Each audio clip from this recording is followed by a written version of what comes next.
बिस्मिल्लाहिर्रहमानिर्रहीम। सदर मोहतरम की हिदायत पर यह महीने में 2 बार बल्दिया के आला अहदेदार GHMC कमिश्नर पी जनार्दन साहब और उसी तरह से इंजीनियरिंग चीफ इम्तियाज साहब और चीफ सिटी प्लानर आला अहदेदारों के साथ में ये महीने में 2 बार बगीचे के फ्लावर का इंस्पेक्शन किया गया। और जो साबिक़ा में 15 दिन पहले जो रात में जो तूफ़ानी बारिश उसके वेरी नेक्स्ट डे फिर इंस्पेक्शन किया गया। चंद कामों की वजह से जो फ्लावर के निचले हिस्से में वहाँ से कृष्णा फेज़ 2 फेज़ 3 और उसी तरह से इलेक्ट्रिसिटी बोर्ड के केबल्स और LP2 पाइपलाइन जो ओपन ड्रेन से वहाँ से जा रहे थे,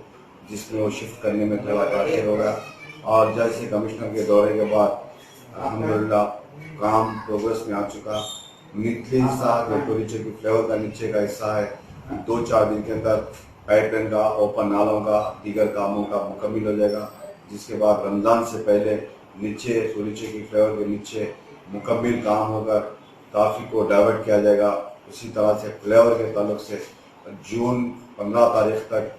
जो एक सेट का जो फ्लावर बचा था वो काम भी मुकम्मल हो जाएगा, जिसके बाद सदर मोहतरम के हाथ से सदर मोहतरम अपने हाथों से बगीचे की फ्लावर का इफ्तिताह अमल में आएगा। और साबिक़ा में 15 दिन पहले इस बगीचे की फ्लावर को